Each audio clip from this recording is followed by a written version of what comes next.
All right, hello everyone, and peace of Christ to all of you. Uh, Please invite your friends and tell everybody that we are here, and we are waiting for the Sheikh uh, to call us. Let me be sure that my Skype is on.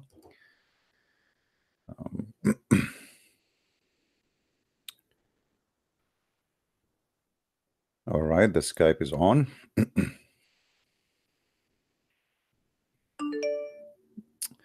If you hear me, feel free, please, to call anytime you wish.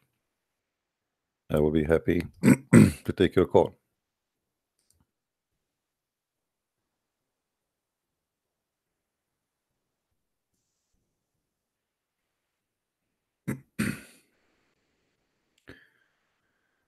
Um, always we hope Muslims they will come with the reasoning, and we wish one day we will find a Muslim who is smart, um, because it's really hard to find one. I'm not insulting, but we prove it every day.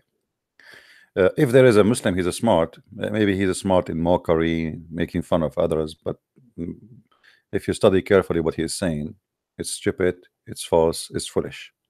So at the end, he's making mockery of himself.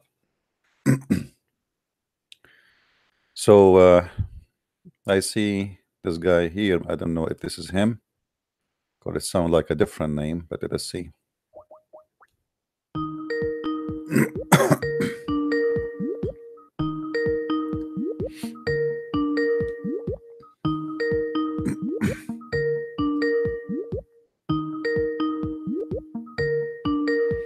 Hmm. He's not answering.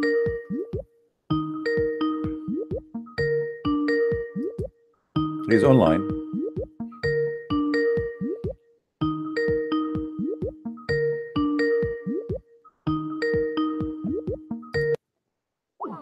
Hmm. Let me text him.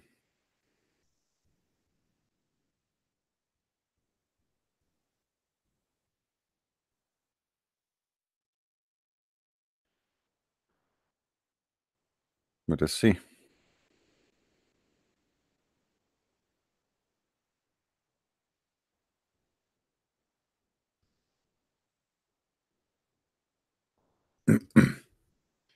Please invite your friends until this guy call me. I'm texting him. I'm fixing the recording so that I make sure it goes on the net.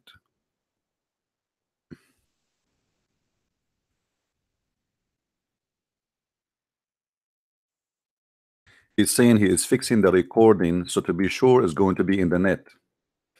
Trust me, we are the one who want to be sure it is in the net. Oh boy.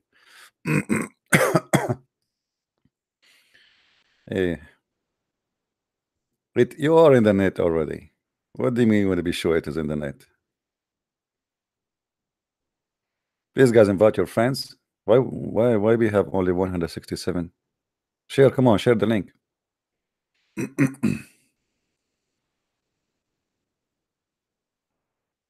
Invite more people.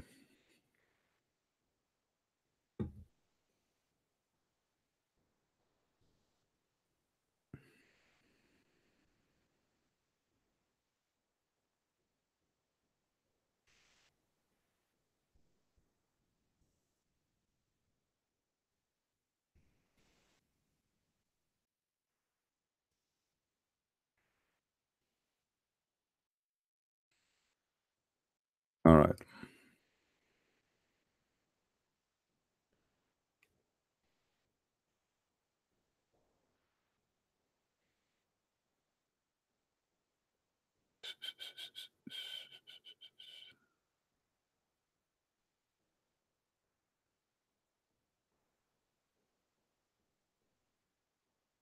All right.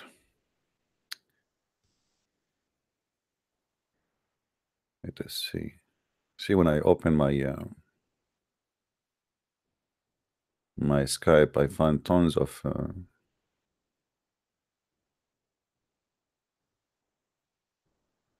lot of text. All right, he's calling.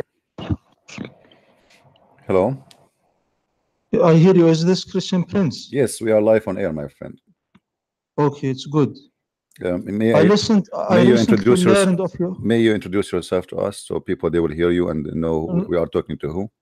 I am Muhammad from the Middle East, and inshallah, I intend to expose you on this call. Okay, well that's good. Go ahead, expose me, my friend. Go ahead. Yes, I'm calling you because of your claims regarding the consistency of the Trinity, and your claim that the concept of Tawheed is irrational. First of all, I never said that I don't believe in one God. I believe that you Muslim, when you say the word Tawheed and you speak Arabic, as I guess, Tawheed does not mean one God. Tawheed means unification of many things, correct? The term Tawheed is irrelevant. What we know is that Allah subhanahu wa ta'ala says in the Quran that He is one. Yeah, but He never say anything about Tawheed, right? He said in the Quran, قُلْ هُوَ اللَّهُ أَحَدٌ. Ahad does not mean one. وَإِلَهُكُمْ إِلَهٌ وَاحِدٌ. Your Lord is one Lord. My friend. واحد. Okay, إِلَهُكُمْ إِلَهُ. Who is the one who's talking? Allah. Okay, how Allah He says that your God is one God? If He is the God, why He don't say I am your God and I am one God? Allah subhanahu wa ta'ala mentions that He is the one God. All right. If you go in the Quran, do you have your Quran with you? I memorized the Quran, inshallah I will be able to No recall. problem. If we go in the Quran, verse number 1, it says Bismillahir Rahmanir Rahim. Who is talking there? Allah. Okay, how Allah He's saying the name of Allah if He is the one is talking? It is irrelevant. This is a question.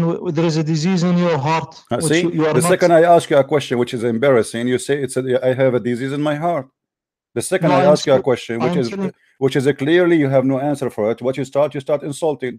What kind of debate is debate? Are you calling me to insulting me, to say to me, because your God He said to you, oh, those who they are they have a disease in their heart, they can't understand the Quran, correct? So this is why you are saying to me, this is not what I came to call you about. You claimed that Tawheed is irrational. You don't have Tawheed in Islam. How you have Tawheed but yet you pray, you kiss a black stone? We don't pray to anything besides Allah. My friend, did your prophet kiss a black stone? Yes or no? Yes. Okay. You believe in one God. The God is inside the stone or He is above in heaven? He is above the heavens. So why you kiss the black stone? We kiss it as an act of worship to Allah. See, guys, did you hear Mr. Muhammad saying he kissed the black stone as an act of worship to Allah? So the black stone is Allah in the earth. No. You just said that. Everybody heard you. You said you kissed the black stone as an act of worship. Guys, did he say that or I'm the one who said that? I am not the one who said that, my friend. You said I kissed the black stone as an act of worship to Allah. Okay, what is the connection between the stone and Allah? How you kiss the black stone to worship Allah? Explain to us. Go ahead. The black stone is a creation and everything is created by Allah. Only Allah is the uncreated being. He is the only eternal being. Did you say Allah is the only uncreated? Yes. Okay, so what is the Quran then? The Quran is an attribute of Allah. Okay, so it is created or not created? It is uncreated, but it is not. We do not say that. Okay, hold on. I have a very simple question for you. Is the Quran going to be destroyed? The Quran is from Allah. He spoke it. This is not, my friend. This is not my question. Is the Quran going to be destroyed? It will return to Allah. No, that's not the question. I'm not asking you it's going to return, will stay. What return? It's with Allah anyway, isn't it? In the Lawh al-Mahfuz, in the protected board. It subsists in Allah. My friend. My question is simple. Is the Quran is going to be destroyed or it's preserved? It is eternal. I never said the Quran is eternal. So is it eternal or not? Either you say, my friend, why you don't want to answer the question? Is the Quran eternal or not? I will answer you if you answer me this question. See, no, my friend, you don't answer a question by a question. Answer me. I mean, this is your religion. You do not know if your book is eternal or not. Is the Quran the word of Allah? Is it eternal or not? The Quran is not eternal, but it is uncreated. So what does that mean? Will be destroyed? I didn't say it will be destroyed. I said it will return to Allah. But the return does not make it an eternal because return is still there. Is it eternal or not? It returns in the sense This that is not the we will question. This get is it not the before question. the Is the last Quran days. going to stay forever and ever and ever, or is going not to stay forever and ever and ever? Is it there forever or no? Is an action of Allah, does it stay forever? My The friend, fact that Allah my created you, friend. does it So stay okay, forever? so you are saying the Quran will be destroyed, right? I'm saying that it is not eternal. This is okay, so make it clear. When you say it's not eternal, it means it's going to be destroyed. Is that correct? We don't say it will be destroyed. We don't say it perishes. So what do But you it mean? is not So how you eternal. say it is not eternal, and then you say it's not going to be destroyed? So what will happen to it? When you say it's not going to be eternal, what will happen to the Quran? The Quran is an attribute of Allah. It is a quality of Allah. My friend, my It is a friend. quality So of Allah. are you saying to me you are going to destroy the quality of Allah? It doesn't. The qualities of Allah do not get destroyed. So how you say as the you seem Quran to is not say. eternal then? If this is one of the attribute of Allah, it is one of the quality of Allah, and then you say to me is not going to be forever. So you are saying to me the quality of Allah are not eternal. The qualities of Allah, some of them are eternal, like His knowledge, His power. Is Those are eternal. the word of Allah if of His knowledge, or it is not from His knowledge? It's of His knowledge. So how you say the knowledge of Allah will be destroyed? Allah subhanahu wa ta'ala speaks the Quran by His will and My power. friend, this and is not the question. This is not the question. How you say that the Quran is of the knowledge of Allah, and then in the same time to me you say to me it is not eternal. That's mean the knowledge of Allah is not eternal. Yeah, Zaki, it is not eternal in the sense that He speaks it. What speaks it? What speaks it? What do you mean? Are Allah going to be mute? What do you mean? Allah will lose His ability to have a voice? What do you mean? No, Who cares if He speak it or not? My friend, He speak it or He don't speak it, it doesn't matter. He said it already. The words He said, those are from the attribute of Allah, and you said that and you agreed. This is are from the attribute of Allah. And I said to you, what is the word of Allah? He said from His knowledge. So now His knowledge is not eternal. His knowledge is eternal. So the Quran is from His knowledge, and you said that already. So how is going to be destroyed? The Quran is spoken by His will. My and friend, power. my friend, the Quran in the book here, I'm not talking about that one. I'm talking about the Quran, the one Allah He said, not in the book. Who care about the book? The book is a page. I print it, you burn it. I can, you know. This is not my question, Abdul. You are running away from the question. The Quran which Allah He said, the Quran which Allah He spoke, the Quran which Allah He spoke in His mouth, not the one printed in the book in ink, not the physical book. Who care about that one? So that Quran, the word of Allah, the word of Allah is an attribute of Allah. Is it going to be destroyed? Yes or no? It returns to Allah. This is not the question. This is not the question, guys. Look at this guy. Look at this, Abdul. I asked him, is the word the attribute of Allah? He says yes. I said, is the attribute of Allah is eternal? He said yes. And then I asked him, what will happen to it? He said, do we return? Who cares if it return or not? I am asking you, is the eternal, is the word of Allah, which you said it is the attribute of Allah, which you said that it is from the knowledge of Allah, is it going to be destroyed? Yes or no? What is your point? You see, you are scared to answer. You are scared to answer. You call me, you insist to debate me. You are begging me for a debate, and when I put you in the corner, what's your point? Answer me, and I will tell you my point. Answer me, answer me. Don't run away from the question saying what's your point. You will see my point. So let us go back to zero. Let us go back to zero. Slowly. Hold on. I know Muslims are slow. So we go from the zero. No, the Quran will return to Allah. The Quran, I'm just repeating what you said. The Quran will return to Allah. The Quran is from attribute of Allah. The Quran is the word of Allah. It is from the knowledge of Allah. I asked you, is the knowledge of Allah will be destroyed? You said no, it is eternal. All right, so now the Quran cannot be destroyed because must be eternal, for it is from the word of Allah. So now what will happen to the Quran? I did not say it is eternal. You said it is from the attribute of Allah. Did you say that or no? Yes. Okay, so are you saying the attribute of Allah will be destroyed? I'm saying the attributes of Allah, some of them they are eternal, like His knowledge and His power. But you say that the Quran is from the knowledge of Allah, is it or no? It's part of the knowledge. So are you saying the knowledge of Allah? Are you saying the knowledge of Allah will be destroyed? The speech itself.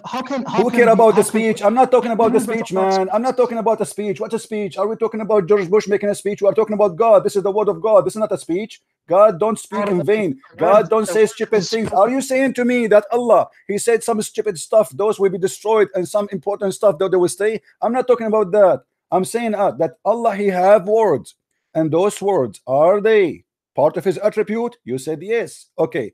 Those words, listen. Don't tell me there's some important, some not important. This is an insult to your God. My God, his words is internal and they are important. There's no silly words God he say. So I'm asking you now, maybe your God, he have a silly words. I understand. Listen. Now I'm asking you, let me repeat again. Please, let us not to shout, go over each other, so we can have a end for this conversation in a nice way. This words, the one you said, it is from the knowledge of Allah.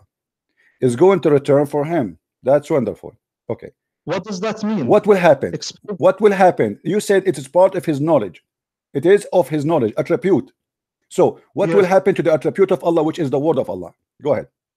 The attribute of Allah was spoken in time.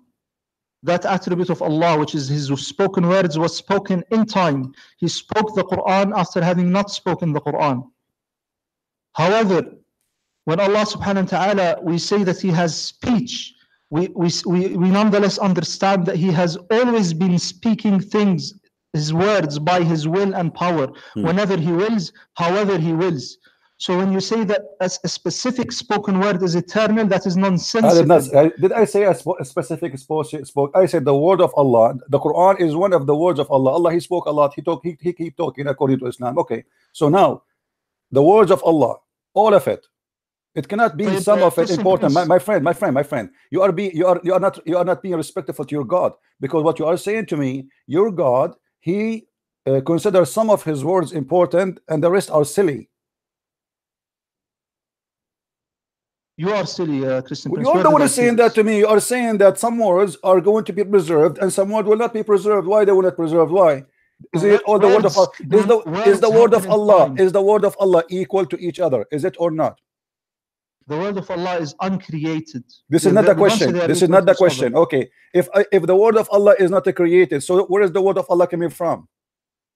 From Allah. So how it's not created, but yet it's coming from Allah? That's mean that Allah is not the one who brought the Quran. He borrowed it from somebody else. He just spoke it.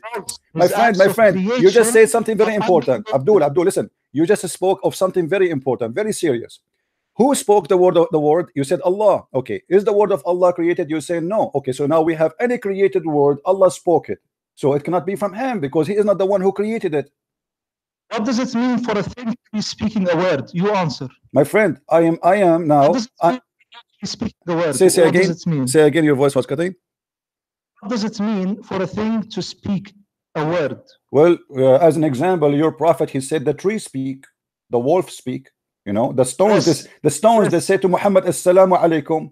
Crazy people, they hear stuff, and that's none of my business. Now, this is not my question. Don't change the topic. Listen, don't change the topic. When you're a prophet, the stones say to him, "Assalamu alaikum," and he say, "Hada jabalun yuhibbuna wa jabalun nuhibbuhu." This is a mountain. The mountain say, "Assalamu alaikum" to your prophet. Everybody speaking Islam, but that's not the question. The question is, you're a prophet. Your prophet. He gave you Quran, gave you the word of Allah. Allah, he spoke. You said to me now, everybody heard you, that those spoken words is the word of Allah, but is not created by Allah. That's very dangerous. So where Allah he got the words? You are being silly, Miskin. You are saying that when a mountain speaks, it is the mountain that speaks. It is not Allah who speaks. My friend, I'm not talking about the. I'm giving you an example now. This is not the question. Focus with you, Abdul. Focus. You said that Allah is the one who spoke the words, but He did not create the words. That means He is borrowing the word. Those are not His, my friend. Where Allah He get the words from? What do you mean He borrowed the words? The spoken words. Because you said, my friend, Allah did not create the words. So where He got the words from? What do you mean the words? The words are His. The words of Allah. How you say it is His, but it's not created? It is His. Okay, His what? Who is the one who created the word? Is it Allah created the word? Allah. Did Allah create His words? Yes or no? No. Okay, guys, Allah He spoke them only. He did not create them. That's mean He's not the one. That's mean He is not the one who made them. I speak now. I can speak the word of Allah. I can read the Quran. Okay, I'm speaking those words, but it's not mine. So now you just confirm to us that Allah is a God who speak words, but those are not His words. The words of Allah are uncreated, so it's meaningless to say that who created the words of Allah. Abdul, it's uncreated. So how Allah He is speaking the words and He claimed those are His word if He is not the one who created them?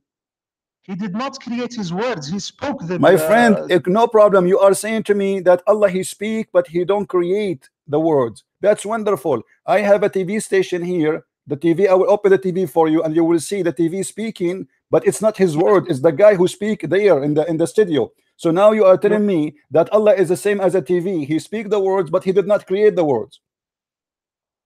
The words of Allah are related to Allah, whereas the words of human beings are related to human beings. I don't care it's related to who. I'm saying to you, as long Allah, he speak the word, but he did not create the word. That's crazy. How he speak the words, but those are not his words. Is it his word or the word of the neighbor? Where the word of Allah is coming from? You said it is not Allah who created, right? He spoke it in time. My friend, I don't care. He spoke it in time. He spoke it before time. This is not the question. We heard that he spoke them, but he did not make them. Who is the maker of the words of Allah? No creator. There's no creator. So they came from where? They are his attributes of speech. My friend, his attribute of speech, but you told me is not eternal. You told me a second ago they are not eternal. So Allah attribute is not eternal. So Allah is not eternal. Because the second you say to me, attribute of God is not eternal, that means God himself is not eternal, because this is one of his attribute.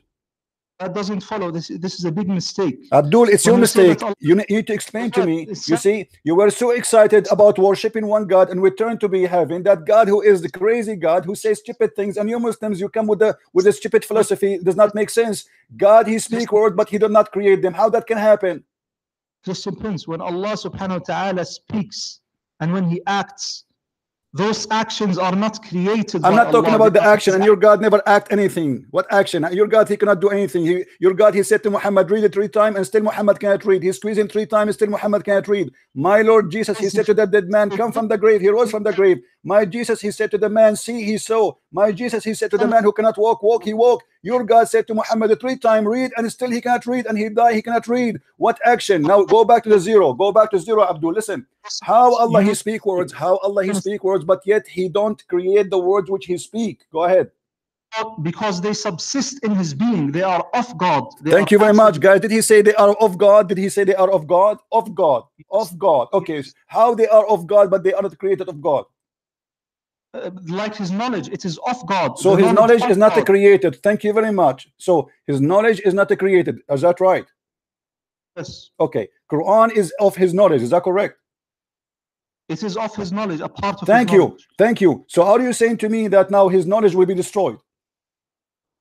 I did not say that his knowledge will be destroyed. You said it's not eternal. You said it's not eternal. Is it eternal or not? It's not eternal because it has a beginning and it has an end. So the knowledge of Allah have beginning? Are you saying that? No, the speech of Allah. How you just said, no, I'm not talking about the speech, man. I'm not talking about the speech. I am not talking about the speech. Stop playing like a kid. I'm talking about the word of God, which is the knowledge of God. The speech, who care? Because there is many words, my friend. Let me school you. Are you sure you are a Muslim? I am sure that you are lying. Okay, are you sure? Are you sure you are a Muslim? Say yes. I am a Muslim. Okay. Are you saying the Quran did lie when the Quran says that if the ocean is an ink, yes, okay, will not be enough, the ocean will be finished before Allah finishes speaking? Yes or no?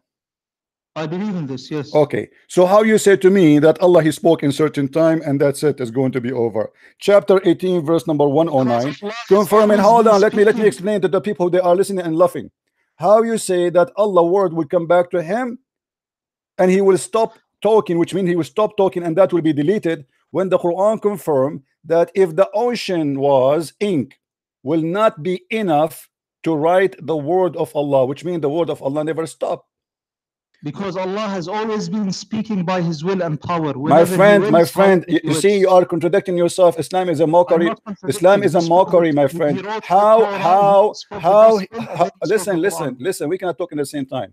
How the Quran confirmed that the word of Allah is not enough to write them the sea water if it is an ink? And do you know how much that ink is? Like the whole Quran now, I can print it in less than a quarter of a cup. So Allah must be speaking a lot now, a lot, non-stop. He's like a radio station. He has always been speaking. Oh, so thank you very much, guys. Did he say he's always been speaking? Thank you very much. You said that Allah, he spoke only in certain time, but now you are saying Allah is always speaking. So the speaking words of Allah, which is always coming, what the point of it if nobody can hear it? And why Allah speaking always, and why he speak too much, and why he's talking to himself? Let's listen. You are in big trouble. Allah, he keep talking, guys, but non-stop talking forever. And he said that, he confirmed that. Now Allah is speaking to who now? He speaks to whomever he wills of his creation. Who? Didn't you say Muhammad is the last prophet? So he's speaking to who? He is always speaking. He speaks to his angels. Speak to himself. Speak to his angels. But you just said the word will be destroyed. The word, the eternal. Why he speak to the angel? What he will say to them? What? Listen. Abdul, let us go back to zero. Let's go back to zero. Is the Quran part of the word of Allah? Yes or not? The Quran is part of the word of Allah. Okay. Is it holy or not? Is it? Is it holy or not? What do you mean by holy? Holy. You don't know what holy now? You do not know what holy mean? It is a divine. It is uncreated. Guys, did he say it's a divine? Did he say the Quran is a divine? Did you hear it? Guys, did you hear it? The Quran is divine. How you say to me the divine is not eternal? Because it is an action of Allah. You see, the Quran is not an action. Are you a fool? The Quran is words, cannot be action. Stop being stupid. Secondly,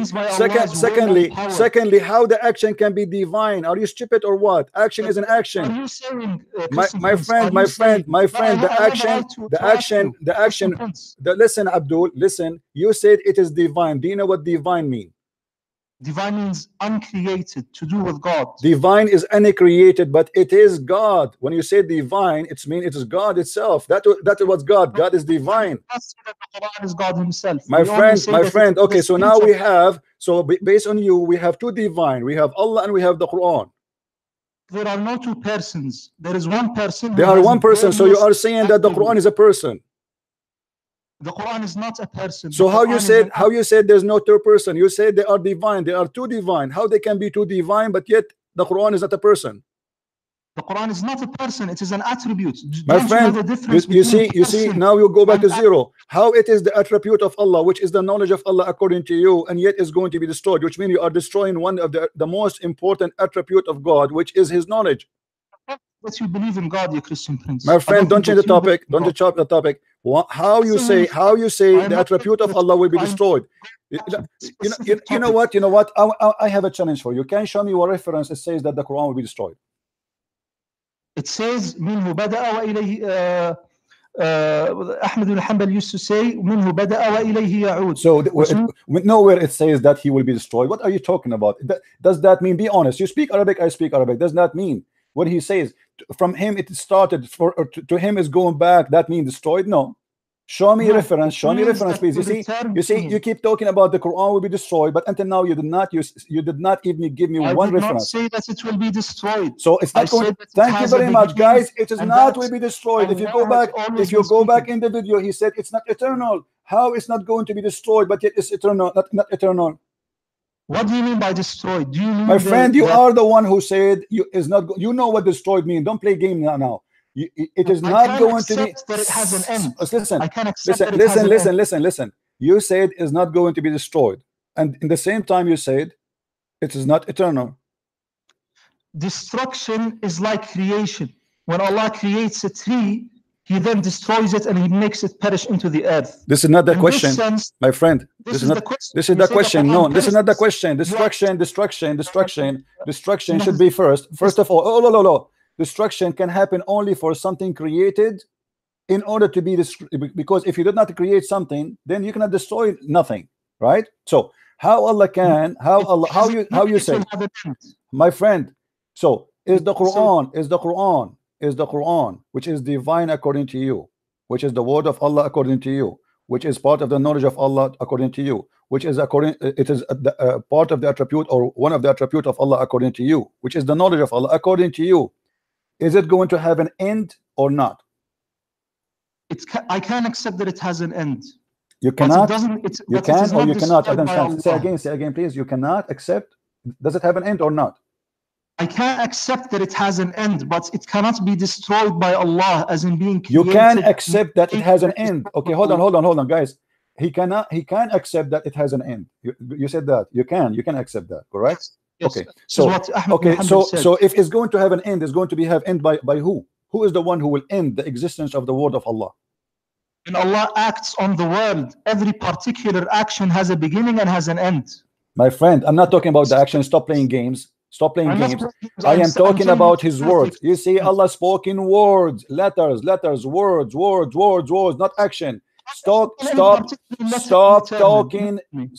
talking foolishness. I'm not talking about an action. I will tell you what action this. Now I am drinking tea, okay, and I told you I'm drinking tea, right? The D is over, but the word I said to you, it's not over because it is preserved. I'm God, so I am saying to you what I did. So now Allah, he said things. Those things he said, are they eternal or they will be destroyed? He speaks in time. One thing doesn't matter. He speaks on time. That's another question. What's wrong with you? He speaks in time. This is the my answer. Friend, guys, look at this. Look at this. You see this guy? He is desperate to call me to debate me, and he want to expose me. And look what he did. He exposes God. They are very confused religion. They kiss a black stone, and they think by kissing a black stone, it's an act of worship to the divine Allah. The black stone is part of the body of Allah. Otherwise, why you kiss it? You said it's because it's an act of worship to Allah. You kiss a stone. You kiss a stone. Listen. I'm reviewing what you said to me since you called from the beginning. People, they will love this debate. And supposedly you call me to expose me, and you are an Arab, right? I like it. And you are, I think maybe you are from the Gulf. Like, listen, those Muslims guys, they kiss a stone because it is an act of worship to who? To Allah. To Allah. Okay, that's mean that you said to me that Allah created for you a stone. So by kissing it, you are worshiping Him, correct? And we do not worship the stone. We worship Allah. No. If I did not say anything. You said you said it's an act of worship to Allah. So kissing the stone is an act of worship to Allah. You said that. Listen. No. You see, everybody will understand. There is only one creator. There is one creator above the heavens. I'm Abdul, don't change the topic. Don't change the topic. Please. We are not kids. We are not kids. Please respect yourself. Respect. How old are you? How old are you, my friend? How old are you? Are you over the age of 16? What? None of your business. You see, you are. I think you are maybe 50 years old, and yet you cannot even keep on in a conversation. So how you kiss the black stone as an act of worship, and yet you have a God, and He is the one who sent you a stone, created a stone for you, so you can kiss it in order to worship Him. That is a paganism. This is number one. Listen. If I were to give charity, that is an act of worship. If I were to speak good words, that is an act of worship. Everything we do that is pleasing to Allah is an act of worship. My friend, you see, you are changing the topic. What does charity have to do with kissing a stone? Giving charity is useful for mankind. It's a mercy. It's a good thing to do. But kissing a black stone, what a favor you do to God. What a favor you do to your God, Allah, by kissing His stone. Tell me. What favor do you do to Allah?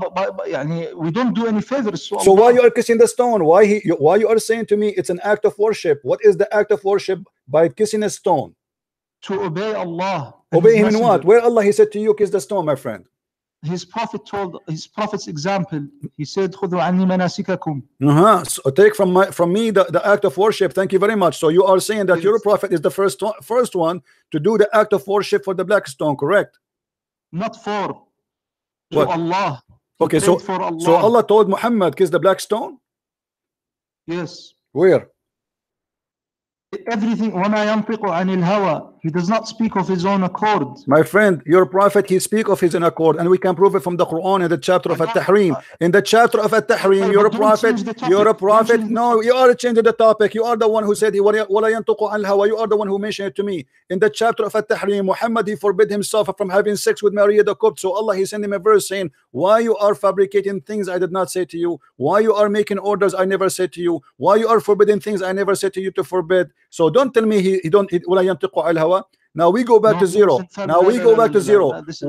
is the point? What is the point of kissing a black? What is the point of kissing a black stone? Is it true that the black stone they forgive your sin? No. Are you sure? Allah forgives the sins. Are you sure, my friend? Allah forgives the sins. All right. So Allah yaghfiru dhunuba jami'a. No problem. if we go in the hadith, we will find the following. Muhammad, he said that the one who wiped the black stone and the Rukn al-Yamani, Allah erased his sin. Is that correct? Allah. No. Okay, Allah. Okay. Allah erased their sin. Why? It is Allah. Okay. It is not, I'm not saying anything. Okay. Why, if I touch those stones, Allah will forgive my sin? And does the hadith says that Allah will forgive your sin? Yes or no? Allah subhanahu wa ta'ala forgives. Inna Allah yaghfiru dhunuba My jami'a. friend, the hadith in front of me, it says, I was with Ibn Abbas and Muawiyah and would not pass any corner without touching it. So Ibn Abbas said to him, the Prophet would not touch any besides the black stone and the Yemeni corner. So Muawiyah said, there is not a part in the house is not touchable. Now I will show you a hadith where it says that, you know, the difference between me and you. My friend, don't talk about the difference. The difference between me and you. I will tell you the difference between me and you. You kiss a stone, I don't. This is the difference. Now don't change the topic. Then change the topic. Why you're a prophet? Why you're a prophet? Did you're a prophet? Did you're a prophet say that black stone they will erase your sin? The black stones do not erase the sins. Allah subhanahu wa ta'ala forgives. My friend, my friend, the hadith. Let me show you the hadith in front of us, and you will read it. Yet you're a prophet. Here we go. Read with me carefully, please. Abu Abdul Rahman said, why do I only see you touching these two corners? He said, I heard the messenger of Allah saying, touching them erase the sin. Touching them erase the sin, which means by touching those stones your sin is erased. And I heard him saying, whoever strangulate 7 times, it's like freeing a slave. So your prophetic claim that by touching stones in the Kaaba, 2 corners, the black stone and the Yemeni corner, your sin is erased. Why? Explain to us. It is erased by Allah because we are doing an act of worship, which is we are visiting the house of Allah built by Abraham. Guys, did you hear this? Did you hear this? Because you touch the stone, Allah forgive your sin. I mean, this is madness. So I go now, I rape 100 women, I kill 1,000 beings, and I do go and touch the stone. And my name is a Christian prince, even I don't believe in Allah. I touch the stone, my sin is forgiven. This is how you put it. It's not how I believe. No, this is what it says. He did not say if you believe and if you do, etc. If you touch the stone, it erases your sin. It says that in front of you. I don't know. Okay, but I do know that that's good. There is in the Quran. Allah subhanahu wa ta'ala says, obey Allah and obey His messenger. So we obey Allah and we obey His messenger. And the reason and there are many acts of worship. Of course, everything in Islam has a purpose. So what the purpose of the stone in the Sharia has a purpose. What is the purpose, my friend? There's the wisdom behind it. Okay, what is the wisdom behind? You might not know all the wisdoms. My friend, what is the wisdom? I'm trying to learn from you. How is this related to the topic of Allah? Our topic is you Muslims are not worshipping one God. You are a pagan person. You are not worshipping one God, because if God is one and you believe in God, which is up in heaven, then why you need to kiss a stone and touch a stone, and you tell me it's an act of worship? Why touching a stone will erase your sin? You know what kind of religion based on touching stones erasing your sin? Erase our sins. What? Allah erase our sins, yeah, Christian. My friend, my friend, the hadith says it clearly. Whoever touched them, it's erased. It erased the sin. The stones erase the sin. They didn't say the word Allah. Do you see the word Allah there? Not only Allah forgives the sins. My friend, do you see the word Allah there? Sure, only Allah forgives the sins. You can't shake. My friend, so why you need to kiss the stone? What is the stone for? It's a stone. Is it? Let me ask you. Do you believe Muhammad when he said that he was saying the truth? If you touch the stones, they erase your sin. I believe the Prophet sallallahu alaihi wasallam. When he spoke, in matters pertaining to the religion, he was infallible. No problem. This is not a question. Are you saying you believe in that? That if you touch 3 stones, Allah forgive your sin according to you? Do you believe in that? If the hadith says it, I will accept it. No. Either you say I accept it or you say I don't. Give me a straight answer. I can't say that I don't know. But this is not the topic of the debate. My friend, why you don't know? It's in the front of your eyes. I show it in the screen. Why you don't say yes or say no? Do you believe? I'm not Do you on believe your what Muhammad's saying? It's in YouTube. I'm showing it to you. Let me read it I'm for. not on Do you want me to read it for you in Arabic, my friend? Let me read it for you in Arabic. No problem. Here we go. Read it with me. إني سمعت رسول الله صلى الله عليه وسلم يقول إن مسحهما يحطان الخطيئة. مسحهما. He didn't say by Allah. He didn't say by the angel. He didn't say anything. If you wipe your يحطان الخطيئة. yes, that's this it. is translated as the touching the يعني مسح means to wipe. When you wipe the stone, your sins are forgiven. Thank you very much. Automatically. Did you say that, guys? Did you hear it? When you wipe your stone, automatically your son is forgiven. So the stone have the power of forgiving sin. You are not being fair. Okay. My friend, why I'm not being fair? I'm giving you time to talk. We are talking at the same time. I'm not insulting you. Because whether Allah tells us to touch a stone or to touch a tree, it doesn't matter. No, it matters because it have to do with forgiving sin. And you are the one who said to me, only God forgives sin. So how only God forgives sin? But yet okay, my friend, can Allah forgive my sin without touching the stones? Can Allah forgive my son? Can Allah, my friend, can Allah forgive my sin without touching the stones? Yes or no? Allah can forgive sins if we however He wills. Okay, so why it's required to touch the stones? It is not required to touch the stone. But no, it's required now because you just said to me, my sin will be forgiven if I touch them. So now it is for me if I want to. You see, if Allah would forgive my sin without the stones, this means the stones are not needed. What does that mean? You see, let me show you, my friend. Hold on. Just a second. Muhammad. I am required. Dr. Muhammad. Sheikh Muhammad. Yeah, Sheikh. Listen, as long you are saying to me and you agree that the prophet, he said, touch the stones, erase your sin. You wipe them, it erase your sin. Wonderful. Okay, so now if I am a Muslim, I learned that the prophet saying to me, if you do that, your sin is erased. Now if there is other options to do it, what is the need of this option? If I can ask Allah for forgiveness of my sin without touching the stone, so what is a stone for? It is totally irrelevant. Are you saying that we are doing an act of polytheism? My friend, I'm not saying that. It's you who's saying that. You just said that. You just said Allah, He forgives sin as He will, but this is His will. Are you saying this is? Are you saying it is not the? Are you saying that Muhammad? Are you saying it's Muhammad is lying when he said if you wipe the stones, Allah forgive your sin? No. Okay, so Muhammad did not tell the lie. He is telling the truth. So you Muslims believe that the stones is the way to forgive sin. You touch the stones, Allah forgive your sin. You don't touch the stones, Allah don't forgive your sin. But how is this related to what I wrote to you? I want to speak to you about Twahid and Trinity. This is about Trinity. This is about Trinity. Here we go. We have a stone. We have Quran. We have Allah. You know, you have many gods. Which one is your God? You see, for us for us who believe in a Trinity, we believe in one God. We don't believe in 10 gods. You Muslim believe in many gods. Okay, let me ask you. When you say to me that the Quran is a divine, the word of Allah is divine, the Quran is divine, and Allah is divine. So now we have two divine. Which divine is the one you worship? The Quran is not a person. It is like God's knowledge. My friend, how it can be a divine? How it can be a divine, but yet it's not a person? Because it is an attribute of Allah. Do you believe that Allah's knowledge is divine? My friend, in Christianity, it makes sense to say the word of God is divine because the Christian believe that God and His word is one. You Muslims don't believe in that. Do you believe that God and His word is one? Yes or no? I believe Allah is one. He is one. This is not a question. This is not the question. So now you confirm that you Muslims don't believe in God and His word to be one. So now we have two. The word is divine and Allah is divine. So now we have two divine. So how you claim that you worship one God? In the same time, you kiss a black stone and you say to us that this is a stone Allah He sent to us. So kiss it and lick it, and then Allah will forgive our sin.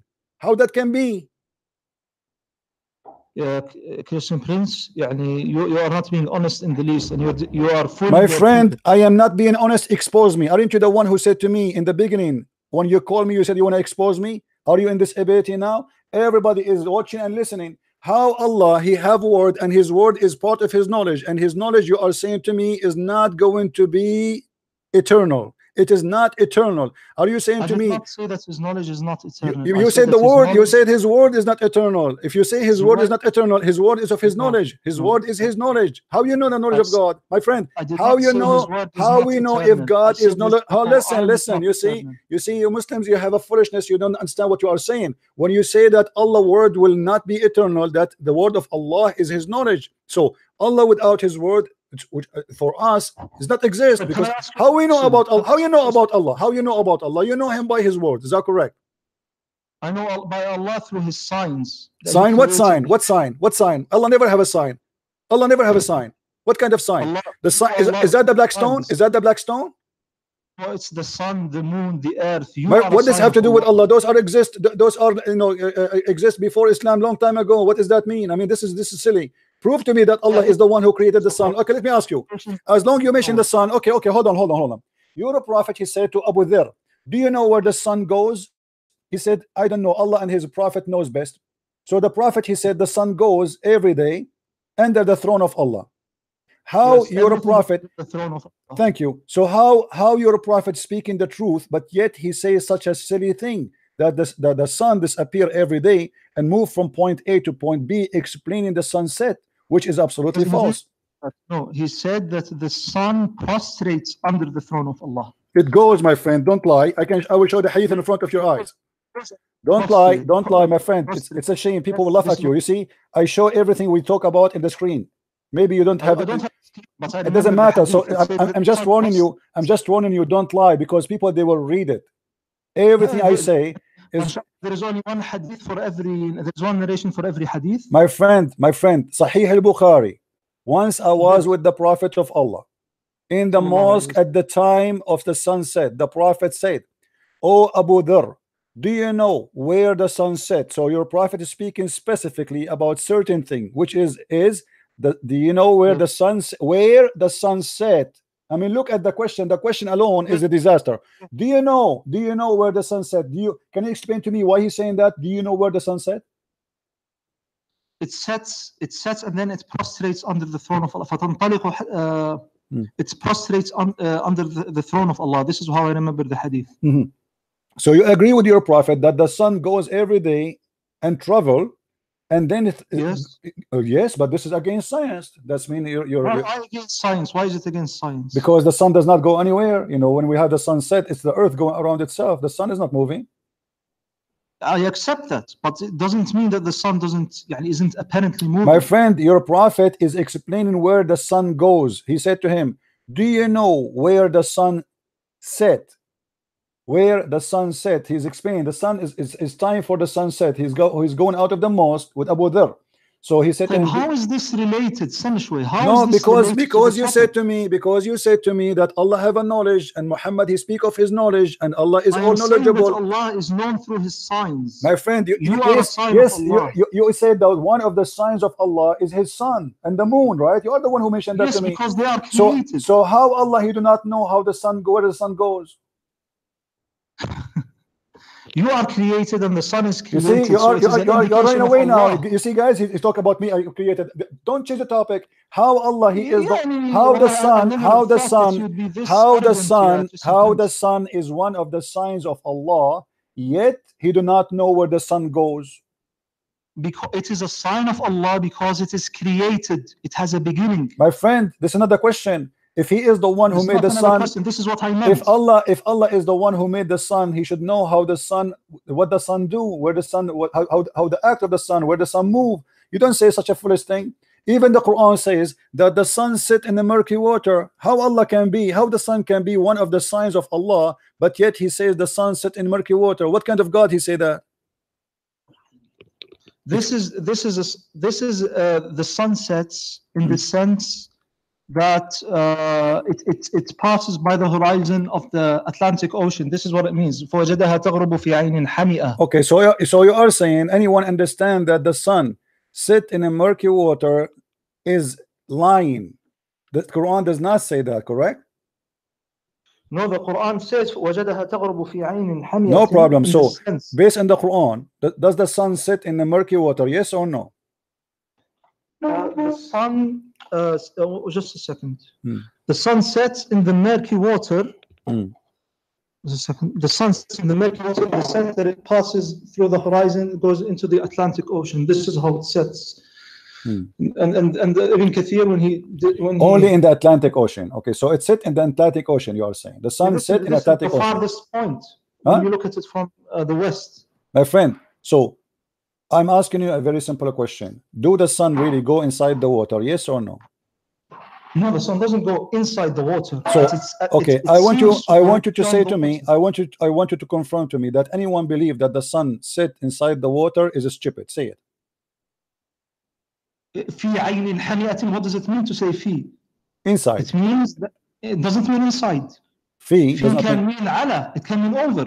When you say Allah fi sama, when you say Allah is in heaven, you don't mean that Allah is surrounded by the heavens. You mean that Allah is above the heavens. My friend, I will show you that you do not know Islam. Allah is inside the heaven, is surrounded by air, above him air, underneath of him air. And remind me after 2 minutes to go to that topic and prove it to you, to prove to you that you do not know about Islam. You claim to be a sheikh, but you are no one.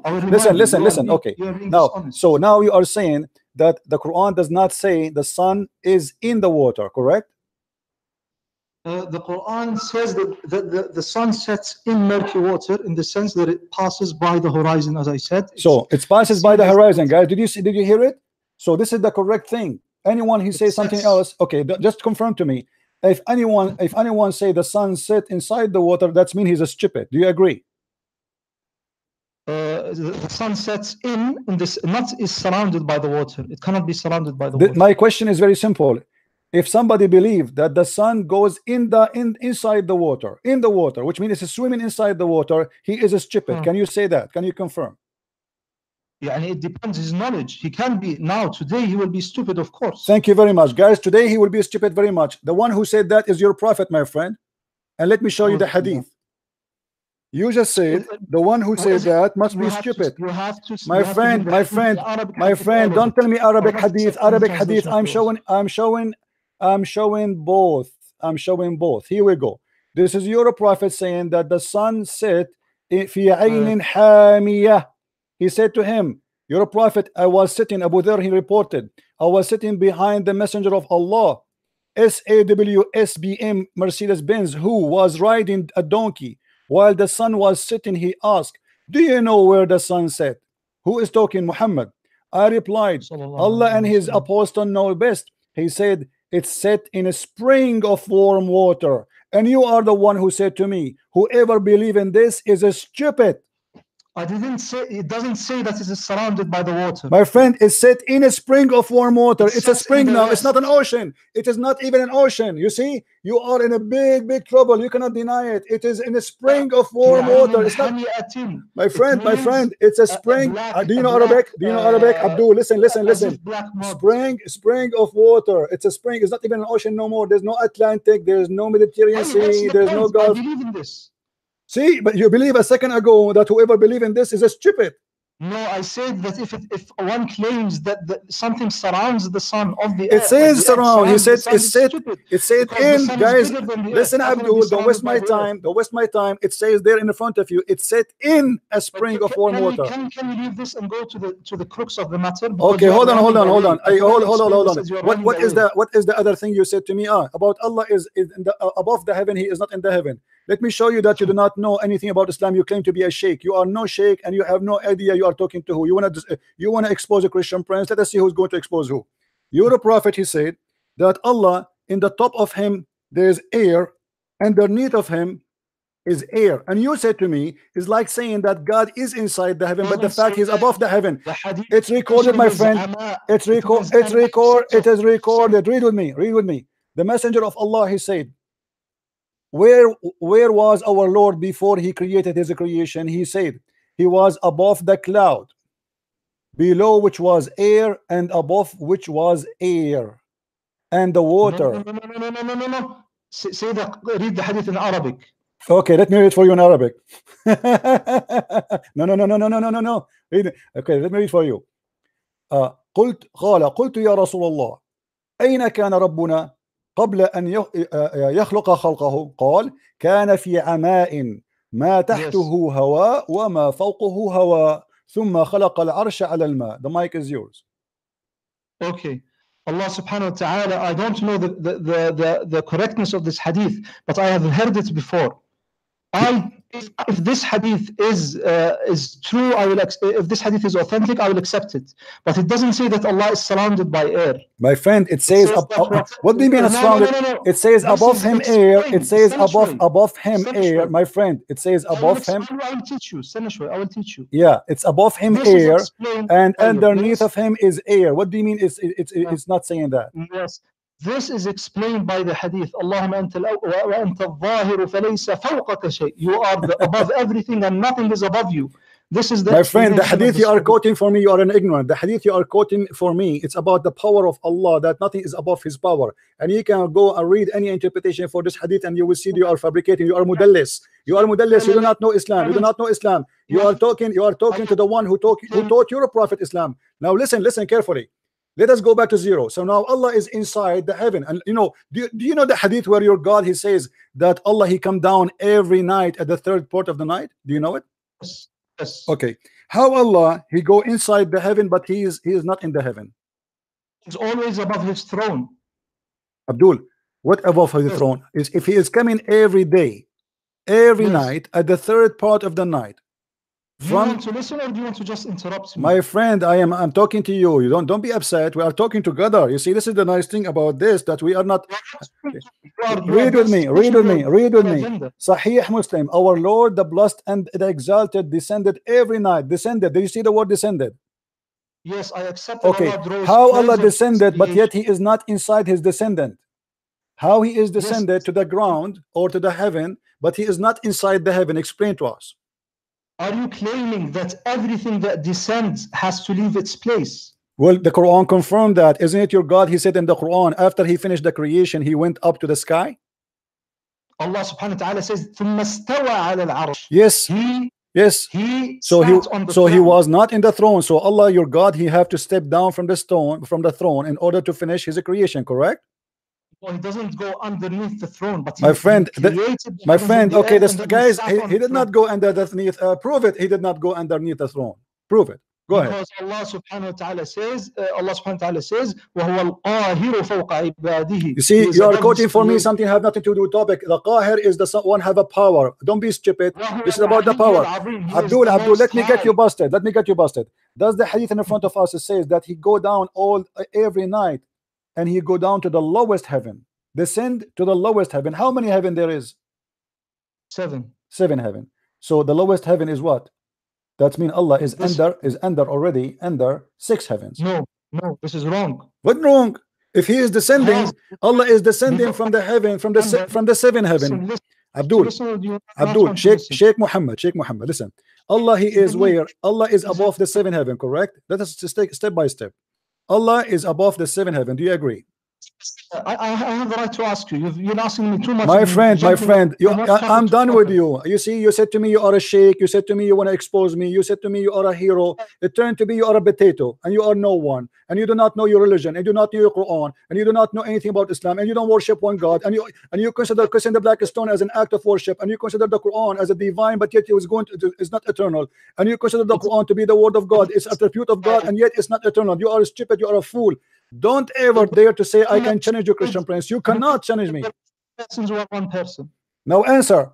How Allah, explain to me, don't change the topic. How Allah is in the 7th heaven, yet he is going to descend to the lowest heaven without being inside it? Explain to us.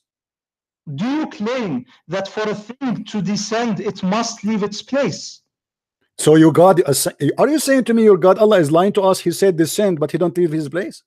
He descends, really. He comes closer, but he is always above the throne. Guys, he come closer. Who cares if okay, you are saying to me he's driving his car. Okay, guys, let us drive this. This is Allah. This is Allah. Hold on. This is Allah throne. Okay, and Allah throne, according to Mr. Muhammad, Sheikh Muhammad, is like an elevator. So he is not leaving his throne, and that supposedly make him not leaving his place. That's stupid, my friend. So if Allah go down, it says descend. It says descend. No. My friend, it says descend. Do you know what descend mean? Descend means he draws closer to his creation. No, my friend. The Arabic word is yenizilu rabbuna. Yenizilu. He go down. Don't closer. Okay, how he get a closer? Explain to us. How Allah get a closer to us? But are you claiming that for a thing to descend, it must leave its place? I don't believe this. My friend, how I can go down without going down? It You says, can go down. yanzilu. Do you want me to show you the dictionary, the Arabic dictionary, what yanzilu mean? Question. You will not be able to answer. You see, it. you are not being a man. You are not being a man. What the word yanzil in the Arabic dictionary? Send. The word yanzil mean sent? Yes, but he sends without leaving his place. Abdul, the word yanzil means sent. Descend. Descend. No, it's mean to go down. This is the English word, go down, to make it more clear. I can show you the dictionary right now. So when Allah, he says in the hadith, according to your prophet, he descend from the heaven number 7 to the heaven number 1. How this happen exactly? Explain to us. He draws closer. How? He draws How? while he is above his throne. How? But I can give you an example. You are basically claiming that it is impossible for Allah to do that. Well, you see, it's impossible for Allah to be Allah, because if Allah wanted to be close to us, why he descend anyway? I don't see how it is rationally impossible. My friend, what is the purpose? What is the purpose of your God to go down every night? Can you explain to us in the hadith? Why? To draw closer to his servants who pray to Thank him you very much. To be closer so he can hear them. So Allah, he have a problem with hearing. Allah is not all hearing. Every night he come down in the lowest heaven so he can hear you when you talk. So you are saying to me as a Muslim, and your prophet confirmed that the reception, the antenna of Allah does not receive the prayer of the Muslim. So he have to go down every night. Every night he have to get closer, so he can hear us. What kind of God? He cannot hear me from his heaven. Christian Prince, engage with me in a respectful manner. I don't respect you, my friend. I don't respect because you are lying. You are saying to me, I want you to swear by Allah right now that the hadith does not say that Allah go down. I want you to swear by Allah that the hadith doesn't say that Allah doesn't go down. Swear by Allah that the hadith says that Allah comes down. I swear by Allah. And I swear by Allah that you say, guys, he just confirmed. He said he swear by Allah that the hadith says come down. He said that. Yes. So you agree with me? So you agree with me? Allah come down. Yes. Thank you very much. So what the problem? Allah come down. How Allah is almighty? How Allah is almighty? How Allah is almighty, but yet he is inside his heaven, and you Muslim reject him to be inside his creation. And then in order to hear me, he have to come down. Why he need to hear me by coming down? Can't he hear me from there? Can't he hear me? Can't Allah hear me from there? Allah can hear you from above. So why this story, this drama is happening? Why Allah have to come down every third of the night to hear me? Why does Allah have to come here to kill himself in order to forgive us? There's nowhere in Christianity it says that God he have to come to kill himself. That's a lie. Don't change the topic. We will talk about it, no problem. His nation kill him. Abdul, no, he came. The Jews, they decide to kill him. And your God, let me ask you, let's change the topic. We can go there. Let's finish this one. So if Allah, listen, my Lord Jesus, you Muslim, you keep lying about Christianity, saying that God came to kill himself. That is a big fat lie. There's no verse in the Bible that says so. There's no place in the Bible that says that God he decided to kill himself. That is stupid of you to say. God, he knew what people they will do. He knew they are going to do harm for him. The Messiah, he told Peter, he told all the apostles, you will deny me tomorrow. You will betray me tomorrow. You will do this to me tomorrow. He knew the future. So he know the future. He know what will happen. He did not ask them to kill him. He did not call them. He say, hey, come and kill me. He did not make them think about killing him. This is their decision, but he knew the future. This is what Christianity is based on. So you fabricate lies about Jesus. Now we go back to the topic. What kind of God? He cannot hear me unless he go down every night. Why Jesus? Jesus in the Bible says, oh, so. Jesus in the Bible said, hey, pray for me, I answer you. Knock at my door, I will open for you. It doesn't matter where you are. He said, every two of you mention my name, I will be between them. That is impossible unless he is the true God. How your God cannot be between us right now? Oh, listen. Based on the hadith, your God, Allah cannot hear us right now, correct? Allah subhanahu wa ta'ala hears us always. So what the hadith here is about? Then why he come down? It says he come down every third part of the night. Don't lie. The hadith says he come down every third part of the night so he can hear us. No, yes, not so he can hear us. ينزل ربنا إلى السماء الدنيا حين يبقى ثلث الليل الآخر فيقول هل من داع فأستجيب له هل من سائل فأعطيه. What does this mean? It means he comes down as an act of mercy. He come down as an act of mercy. He cannot do that. He cannot do that. From okay. He cannot do that act of mercy when he is in his throne. Why shouldn't he do that?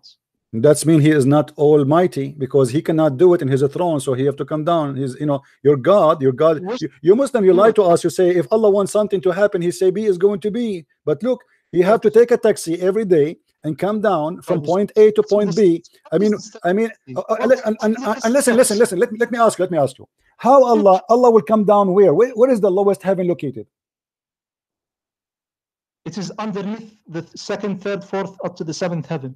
In order to believe in that, that's mean your God believe in the earth to be flat, because no, the earth is round. Okay, thank you very much, guys. Did he say the earth is round? Did he say that? But the hadith says Allah come down every night in the third part of the night. Yes. Okay, well, if the third part of the night is 24 hours a day. It's because you are ignorant. You don't want to listen. I want to explain. My friend, explain to me. You are the one saying that Allah come down every day in the third part of the night. Did you agree with that? When he descends, he does not descend by leaving his place. My friend, this is not the question. This is not the question, my friend. This is not the question, my friend. This is not the question. This is not the question. This is not the question. Abdul, listen carefully. Let's listen, Abdul. He leave his place, and we prove it because it says he descend. Stop lying. He descend. He descend. He descend. So stop lying. Huh? Don't want me to explain it? You did already. You did. Now answer me. How Allah will descend down in the third part of the night when the earth is not a flat? The earth is not a flat. He descends in a relative manner. What relative manner? What does that mean? Are you saying it's fake? It's not real? It is real. Allah descends to this creation and not to that creation. My friend, is it real? Is it real or it's fake? Is it real or fake? A real descent, but he doesn't leave his place. He only draws closer. My friend, what do you mean? How he can draw closer if he is not moving his place? Not rationally impossible for a thing to draw closer. So why he is using? How he is using the word descend? He can say a different word. He can say, "I make you closer to me," but he choose to say, "Listen." He choose to say, "I descend." He did not choose to say, "I will make you closer." He said, "Yanizilu Rabbuna." Listen, Abdul, you are the one who don't know Arabic, guys. In order for Allah, I'm showing on the screen how the Google, how the earth is. This is the earth. So when you say yanzilu, if we say this is Mecca, let us go here. This is Mecca here. This is Saudi Arabia. Muhammad is speaking in Saudi Arabia. Wonderful. Okay. So now Allah is where? Above the sky. Muhammad is speaking about his God as if he is above. So Allah is here. Okay. The throne. The throne, no problem. I'm going to draw a throne. It's very important to have a throne. I mean, God cannot be a God if there's no throne. That would be a problem. So here we go. This is the throne of Allah, guys. Okay. Don't you believe in Adam, listen. No, we don't believe in a throne as a physical throne. God do not need a physical throne. Listen to me here carefully. Listen, Abdul. Listen, Abdul. Listen. Here we go. This is the throne of Allah, and this is Muhammad here. So Allah is going to come down every third part of the night, right? I don't believe in non-physical thrones. My friend, you believe you Muslim believe in a physical throne. You Muslim believe in physical throne is carried by 8 animals. By 8 angels. Though they are animals, they have faces of animals, face of an eagle, face of a lion, face of don't fool me. You know, I know more than you can imagine about your cult. Now listen. Don't change the topic. So Allah now is above the earth, right? How he can be above? How he can be above when the earth is round? He is because he is outside of the heavens. What outside? Still the earth is round. Like, my friend, he is above from which side? Allah will go down from which side of the earth? From here. Allah subhanahu wa ta'ala is above. We direct our hands towards Allah above. It doesn't it doesn't at all matter that the earth is spherical. What do you mean doesn't matter? Let me ask you. Let me prove to you. Does the Quran says the earth is a flat? Yes or no? No. What if I show it to you? What you will do? It's a consensus. Do you promise to apologize? I will not apologize. How can you show something which is a consensus among Muslims? As Ibn Taymiyyah mentions and as Ibn Hazm mentions, there is a consensus. What consensus? What consensus? I will show you the interpretation. I will show you the Quran. I will show you whatever you wish. What do you want? Did Allah make, listen. I heard I heard the Muslim, they say that Allah in the Quran, he mentioned the earth is like a shape of an egg. Is that correct?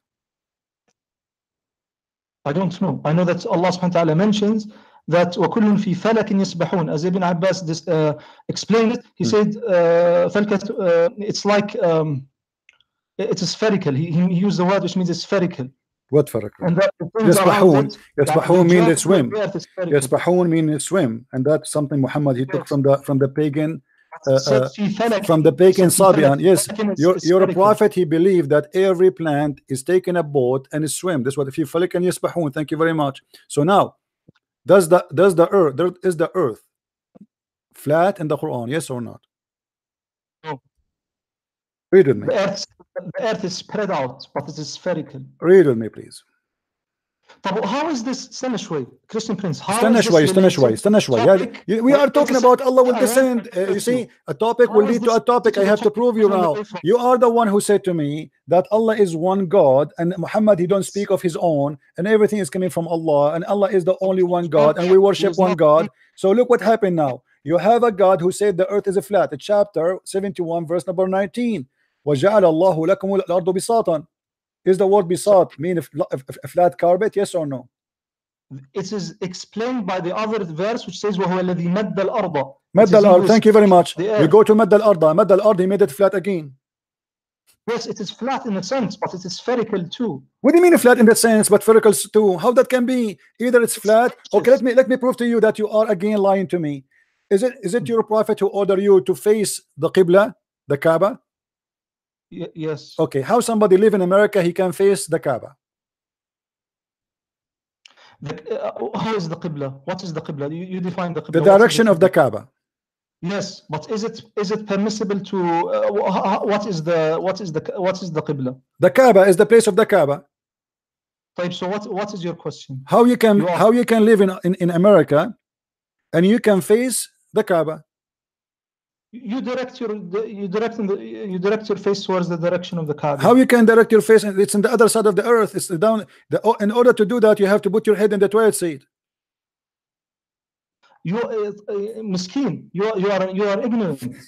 You don't think straight. My friend, let us see who don't think straight. How you can face the Qibla if the Qibla is in the other side of the earth? You Muslims, you direct your face and you claim that you are facing the Kaaba when you pray in America or Australia or Europe. That is a joke. That's a stupid. There's no way you can face the Kaaba. Nobody can face the Kaaba. The only way for you to do that, Abdul, the only way to do that, if you believe that the earth is a flat. Who is above the heaven? Allah is not above the heaven. Allah is not way anywhere. Allah is a joke. He does not exist, and I can prove it. What kind of God? My friend. You see, you keep jumping like a monkey from a topic to a topic. Allah is above the heaven. I explained to you. I showed you the hadith that Allah above him air and underneath of him air. My friend, you're being foolish. Don't hang up and don't run away, coward. You said you want to expose me. This video is in YouTube. People will laugh at you claiming to be a sheikh from Saudi Arabia when you do not know even to answer one question about your religion. I'm from Saudi Arabia. Where are you from? Where are you from? Tell me, where are you from? I'm not going to tell you. Why not? It is none of your business. Ah, okay. So you are from the Middle East. Okay, now listen. We go back to zero. This is what the Muslims are. All right. Now, you're a prophet. When he was in Mecca. He claimed. Prince, can I ask you a question? Because you haven't asked me a question. No, you are the one who asked me the question first. You forgot. It was your question who came to me. This is not fair. Do you believe in fairness? My friend, I don't know. I don't believe in fairness. You are a Muslim. A Muslim don't believe in fairness. You're a prophet. He said, kill those who don't believe in Allah and the last month. This is not fair. You don't talk about killing me and raping my wives and taking my land, and then you speak about fair. Shame on you. Who are you to speak about fair? You are the last one to speak about fair. You are a Muslim who believe in rape, who believe in killing, who believe in theft. You're a prophet. He said that even their kids is halal for you. Go and kill them.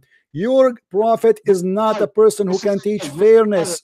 Now answer, Black Stone Kisser, Mr. Black Stone Kisser. I really enjoy talking to you. Are you going to answer me or not about what we said? We are talking about the same topic for the last 1 hour at least. Until now, you did not say, you did not give me the answer. Are you going to give me the answer or not? You have to give me 30 seconds to answer because you're not giving me any I'm time. giving you the last hour to talk. You said nothing. You said rubbish. Now we go back to zero. Letting me talk. Is the Quran, I want a confirmation from you, is the Quran, which is an attribute of God, which is of the knowledge of God, as you confirm to us, is it going to be eternal or it is not eternal? Cannot possibly be eternal. The actions of God and His. I'm not talking about the action. Stupid. Stop being stupid. Stop being stupid. I'm not talking about the action. I'm talking about the word. The word is not an action. Don't be stupid. Action. The word. The word is this. What do you mean by the word? This is the letter and the meaning. Give me a reference that the word of Allah is His action and it is not His knowledge. How you say to me? How you say to me it is His knowledge and you say to me it is His action? How knowledge is an action? It happens by His power and will. This is not the question. This is not the question.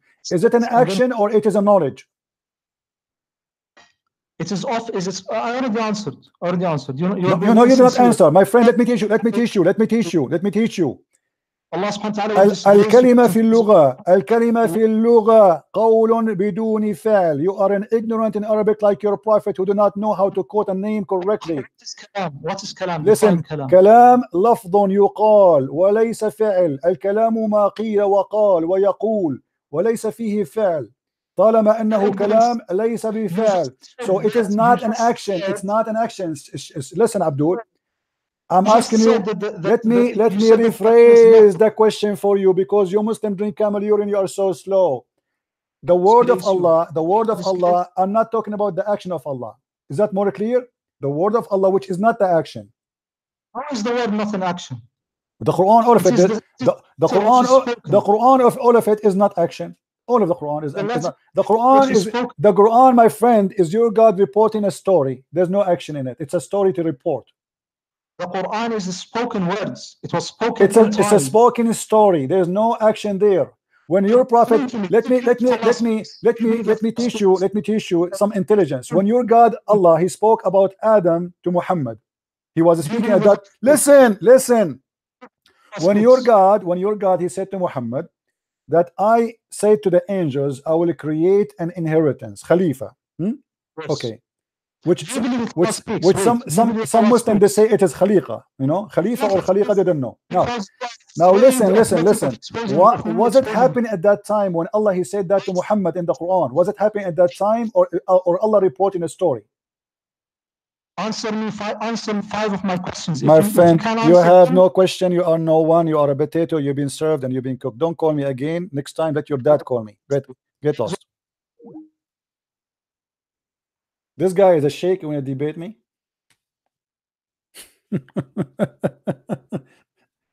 Man, you want to debate Christian Prince? Are you sure? I mean, are you sure? Are you sure?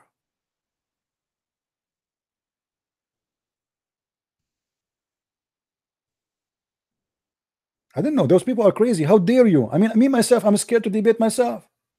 I'm telling you, I will lose. I did it many times. I put the mirror in front of me, I lose. No, my friend. This guy, no. You see, you guys, you do not know. This guy, he is very well trained, but he do not know he is talking to who. This is what happened to those people. They think they can predict me. You see, I'm not like others you see around. You don't know how much I know until you push the bomb. Are we clear? You step on my toes, I will eat you alive. So they go and they watch my videos. They say, okay, he will say this and he will say this and he will say this because based on my watch. But what I say in my videos is not my knowledge yet. What I know is beyond your imagination.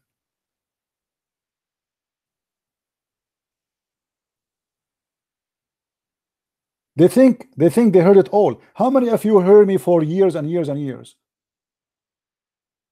But each time you listen to me, you hear something new, right? But you have to give me a reason to speak about it. And this is what happened with them. When they call me, they got busted. Christian Prince, I am calling you to expose you.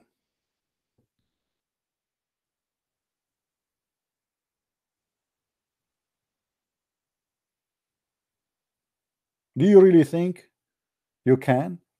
Pagans, black stone. The black stone is an act of worship. Kissing the black stone is an act of worship. And yet you claim that you worship a God, a divine, he is one God. You have a God who is against adulterous, or like to have idols, but yet he is asking you as a request, as an act of worship in your religion, to kiss stones, and those stones erase your sin. I think we have another Muslim. Hello? Hello, how are you? I'm fine, my friend. Good, good. I just wanted to ask you. You're a Muslim first, right? Yeah, I'm a Muslim. Yes. What Muslim mean before you go to and talk? Can you tell me what Muslim mean? I want to learn something from you. The one who submits, right? No, I don't know. I'm asking you what Muslim mean. The one who submits. Submit to what? To Allah. Where in the Quran it says that the Muslim is the one who submit? I don't know. Why are you asking this question? You are the Muslim. I imagine I ask a Christian what Christian mean. He do not know. So you're a Muslim. I'm asking you. Okay, I want to know what Muslim mean. You know. So what? But I want to ask you a question first. My friend, you will ask me, no problem. But you are saying you are a Muslim, but you do not know what Muslim mean, right? I don't speak Arabic. I don't know. Because you don't speak Arabic. Okay. Go ahead. What is the question? Go ahead. Okay. Doesn't the Bible prophesize Nabi Muhammad in Isaiah 42? All right. This is your question. It says he'll be a comforter to the Gentiles. And from the people where Kedar inhabits and Mount Sela. Is it true or not? Is your Muhammad from Sina? No, Mount Sela is in Medina. No, my friend, it's not exist there. There's a little mountain there. I talk there, far away, and Muhammad is not from Medina anyway. Muhammad is from Mecca. No, he lives in. My friend, if I live in America, does not mean I'm from America. I am from where I am. If I am from the Middle East, I am Middle Eastern. You see, I live now in America, but I am a Middle Eastern. So don't fool yourself.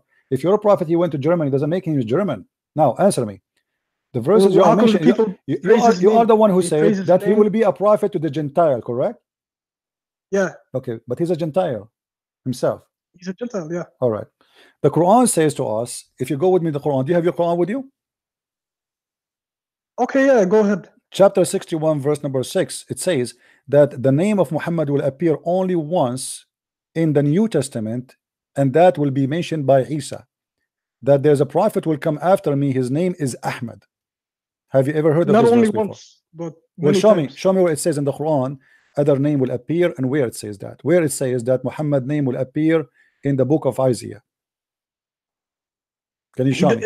The Bible doesn't say it explicitly, but it says it. My friend, forget about the Bible now. You quote for me the verse from the Bible, right? Okay, we got it. Now show me where Muhammad. Why are you Muslims saying to me? Are you saying to me that you're a prophet, you do not know that his name is in Isaiah, but you discover that? You know the reason why I say Muhammad is the final prophet? Because not the question. Don't change. Don't change the topic. Jesus, are you saying to me? You're a prophet? Are you saying to me you're a prophet is a fool person? He never heard. He never know. He never been taught that his name is in the book of Isaiah. But you, Abdul, who came 1400 years ago after, you know more than your prophet. Why your prophet did not say my name, okay, to the Jews, hey, open the book, my name in the book of Isaiah, chapter, etc. Why your prophet did not say Muhammad, that? Yeah, it says Muhammad in the my Bible, friend, why your prophet did not say to the Jews in his time, open the book of Isaiah and read my name? Because people back then, they didn't know how to read, that's why. So are you saying to me your prophet is ignorant, so he do not know that his name is there? His name is there. But you do not know, you are saying. He knew his name is there. Where he says that? Where Muhammad he said, okay, open the book of Isaiah and my name is there. Show me.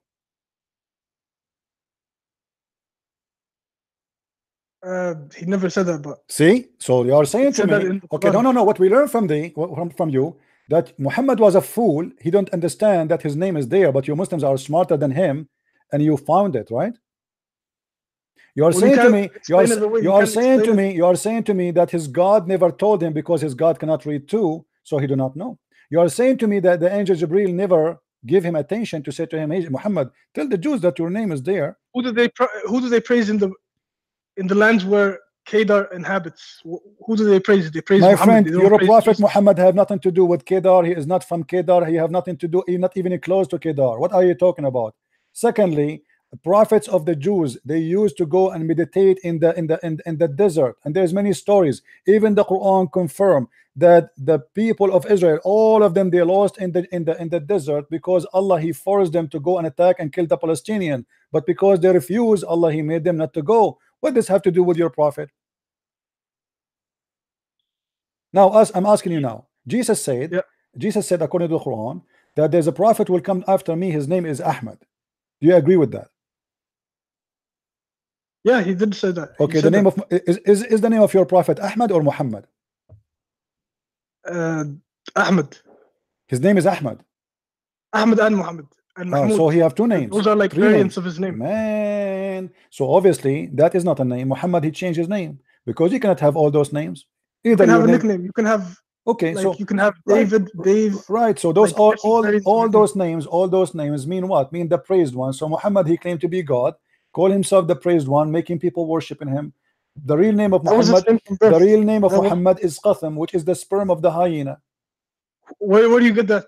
You can go and search. Go right now, search the Prophet Muhammad. His real name is Qatham in Arabic, and you will find tons of articles written by Muslims. Muslims, not us. Which hadith? The Muslims, even in the book of Ibn Kathir, it says that when the uncle of Muhammad, he used to have an uncle. He passed away. His name is Qatham. He passed away. So the Arab, they used to do what? When a new baby is born, is a male, they give the new male the name of the number of the name of the member who passed away to keep his name exist. So Qatham, he died. They call Muhammad Qatham. Muhammad was the first born after that guy. After the previous for what you're talking about. My friend, you do not know. I know, because all of you Muslims do not know what I'm talking about. Now let me ask you, why Muhammad he said that Jesus said, my name, Jesus said to the Christians, there is a prophet will come after me, his name is Ahmad. And why we cannot find the word Ahmad in the New Testament? You said it is in the Old Testament, right? It's in the New Testament as well. No, hold on. But you quote for me from the book of Isaiah, correct? You said to me, Isaiah, yeah. Okay. So why the Quran did not say that Isaiah said that there's a prophet will come after me, his name is Ahmad? Why it says Jesus said? Well, the Quran is kind of like ambiguous to test the people, you know. What ambiguous? Muhammad is telling us that where you can find his name. So the Quran, the one is talking is Allah. Allah never mentioned the book of Isaiah. He mentioned that the one who will mention that is Isa. So you Muslims are fabricating stories because even your God is against that theory.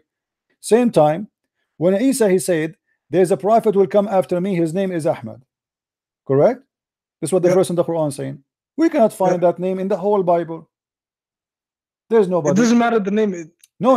You see, you have to say Abdul. It doesn't matter because here it says that a prophet will come after me. His name shall be Ahmad. So his name is giving us the name for a reason. So it should be there. Secondly, Muhammad is a prophet. Is that correct?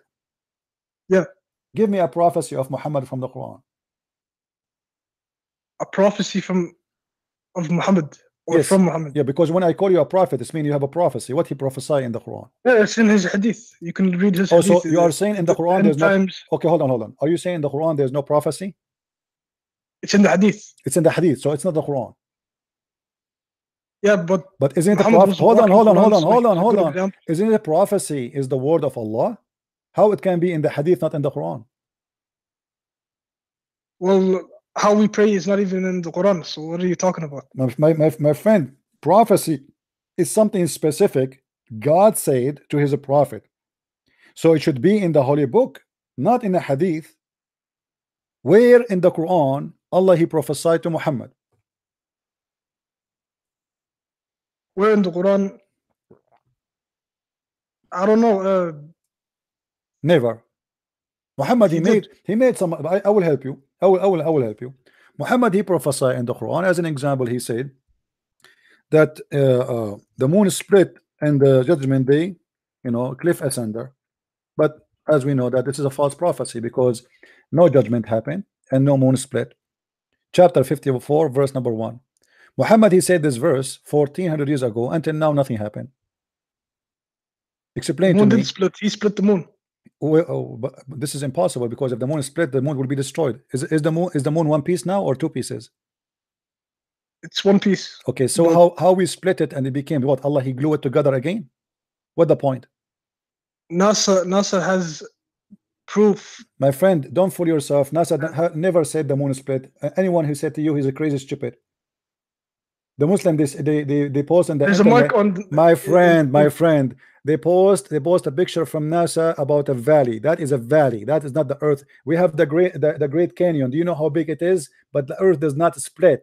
It's a valley. Don't be a fool. Go and see where in NASA it says the earth is split. Nobody believes in such a garbage, because if the moon is split for a second, the earth will be destroyed, not only the moon, because one part of the moon will be grabbed by the earth and the other part will be grabbed by other planet close to it. So it's impossible to happen, because when you say split, it means became two pieces, not a crack. Crack is not split. So in shaqqa al-qamar, so the moon split simply was nothing but the eclipse. You're a prophet. God has all the power. He can. You're a prophet. You're a prophet. And by the way, this is a poetry. Muhammad he stole it from a man. He was speaking about his beautiful woman who is so white. The Arab they like white women. So when he saw her, his name is Umru al-Qais. When he saw her, he said the following: "دنت الساعة وانشق القمر عن غزال صاد قلبي ففطر," etc. It's a poetry. So Muhammad he quote the poet of the man and he added to the Quran. Where do you get that from? You can go right now and search for the poetry. I have it in my book. Go and buy my book, The Deception of Allah. There's no Arab literature back then, so I don't know what you're talking about. My friend, that's a big fat lie. According to Islam, according to Muslim books, the Arab they used to be so proud about Arabic to the point each one of them he have there's a famous names. As an example, they have something, it's called al-mu'allaqat. Mu'allaqat mean the hang up, the one they hang over the Kaaba. So they write poetry which nobody can write like it, and Muhammad he could not even get close to write a poetry like that. That's why Muhammad he have Quran, not poetry. Quran is the same as Arabic music. In Arabic it's called as-sajr. Quran is actually a linguistic miracle. So you can even agree to that as a non-Arab Muslim. Arabic non-Muslim. My friend, I can agree that the Quran is the most stupid book in Arabic. It's full of Arabic mistakes, starting from the name in the front of us. Do you see the word Bismillah ar-Rahman ar-Rahim? Yeah. Okay. Allah he gave you the Quran. Merciful. Allah he gave you the Quran in order to recite and to sing, correct? Okay. The Muslims to fix Allah mistake, they took the letter from the Arabic language, which is bi-ism. In Arabic, there's nothing. It's called bism. Bism is not exist in Arabic.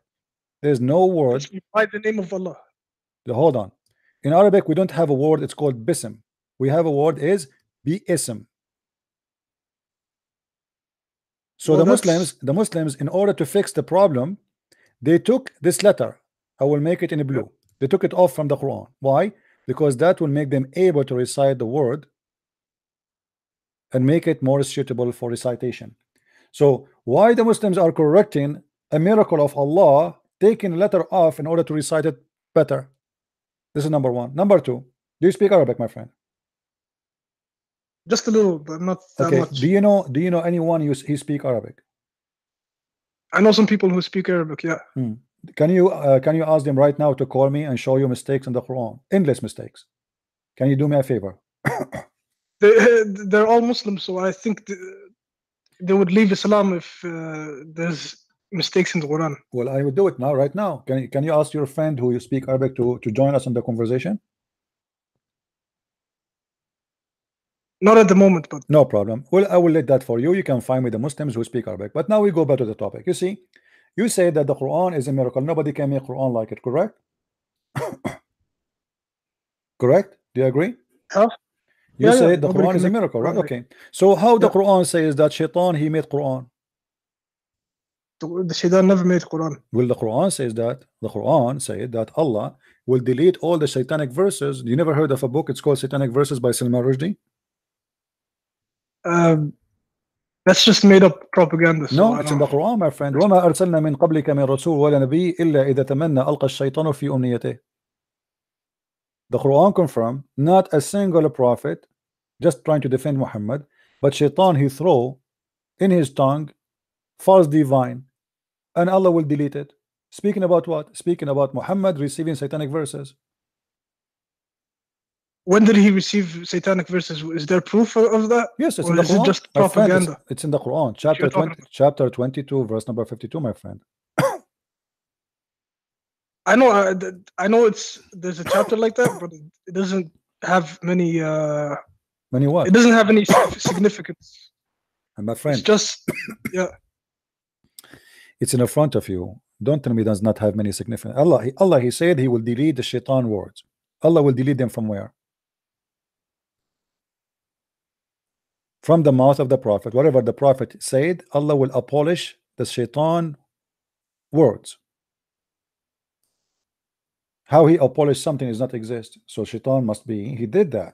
So how Muhammad did not recognize that shaitan is giving him Quran? If the Quran, nobody can make Quran like it. Here we go. Muhammad received Quran. He tried to do it. He did not try. He Double succeeded. try. He succeeded, my friend. Even the tafsir says that the prophet of Islam he bowed down to the idols.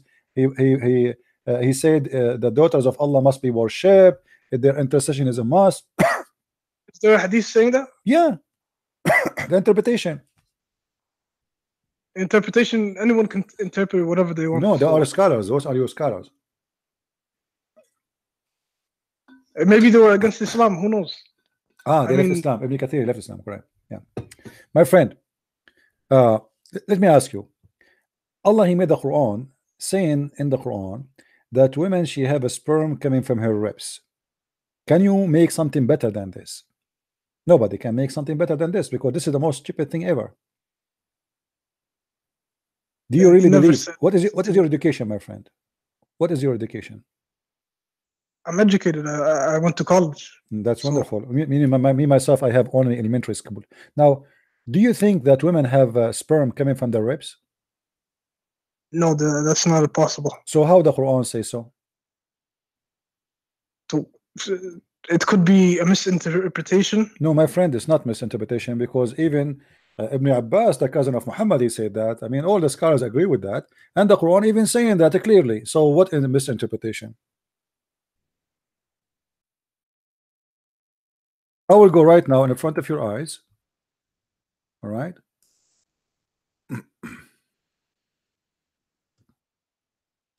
Okay. All right. You can see the screen, right? I can see, yeah. Okay. 1 minute.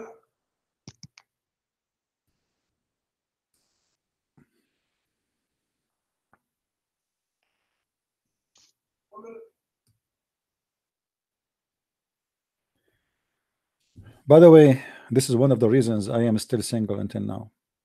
I'm afraid to go to the bedroom and my wife should take off her clothes. And instead of seeing a beautiful lady, I see a woman, she have a breast testicles.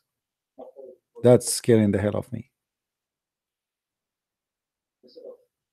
It's not easy. Yeah, I'm here, my friend. Do you see it? Do you see it? Yeah, that's tafsir. It's not. But this is Ibn Abbas, my friend. This is the cousin of your prophet. Your prophet, he named him as a scholar for the nation. Do you think your prophet he made a mistake when he named him as a scholar? He was naming a potato. That can be. That can be. I don't believe it. Okay, let me ask you a question. Have you ever heard of something called scientific miracle of the Quran? Yeah. Okay, can you give me one? Like the earth is duhaha. What is it? ostrich egg, the shape of a ostrich egg. Who is the one who said to you that the Quran says the haha and that's mean the shape of an ostrich egg? Who said that to you? Well, this is what I've been watching when I was a young teenager. My friend, so I know this. Right. The one who said that first time is a donkey. His name Bassam Zawadi. Okay. But it's mean the opposite. Here we go. This is the verse you are quoting for me, chapter 79, verse number 30.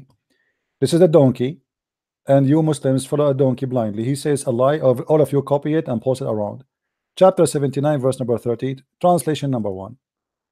Okay, how about the water? Hold on, one by one. It says that Allah He made the sweet water. It says, hold on, we will show you. We will show you the sweet. We will show you sweet water. No problem. It says Allah He made the earth flat. The same verse you quote for me, it says the opposite. Allah He made the earth flat.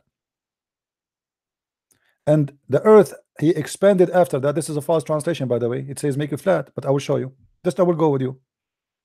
See, all the Muslim translation, nobody says it's in the shape of an egg. And after that, He spread the earth. He did not make it egg. He spread the earth. This is your translation, Muhsin Khan. And then He spread the earth. If you go to the interpretation, here we go. All right, chapter 79, verse number 30.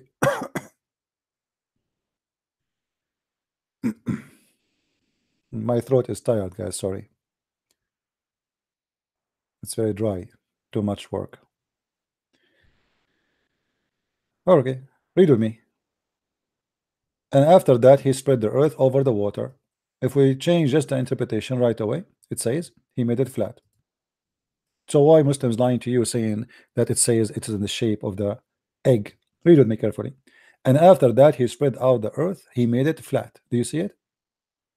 Yes, I see. Okay, so why they are lying to you? It's the opposite. It's a lie. Now you said about the salty water and yeah. This is a big fat lie. Yeah, you know. Here we go in the Quran, find the verse saying the following. وهو الذي مرج البحرين هذا عذب فرات وهذا ملح أجاج وجعل بينهم برزخا وحجرا محجورا وجعل بينهما برزخا. Barzakh in Arabic mean a piece of land between two seas.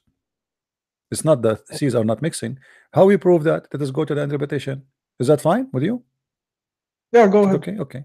So if we go right now, chapter 25, verse number 53. We can go here.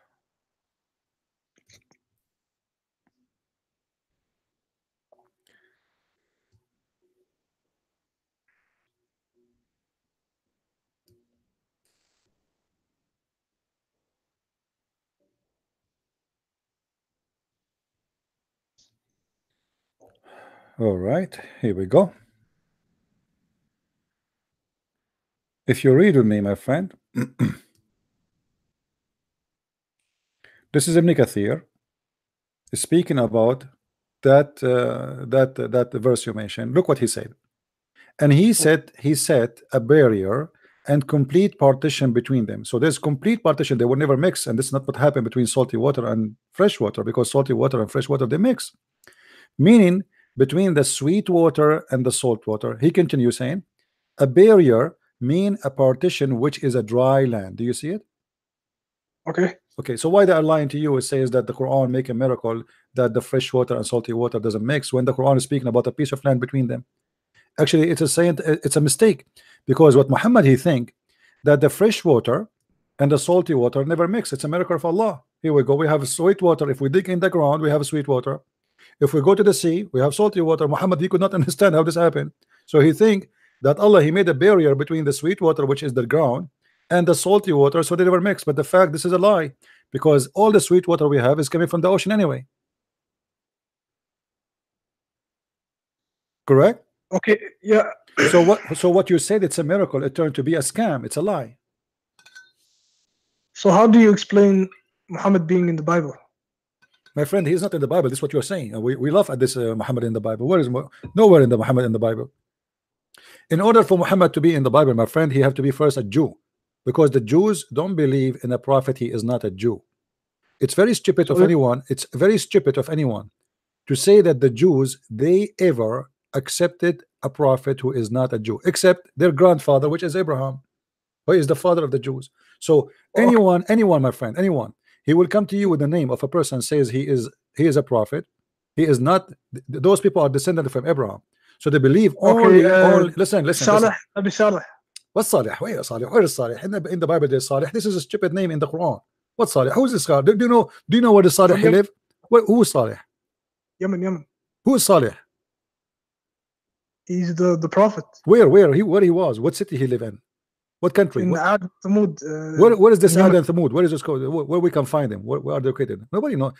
This is legions of In Yemen, my it's friend. been proven. No. This is legions of the Arab, and Muhammad, he is just making fun of you about a goat. About a camel.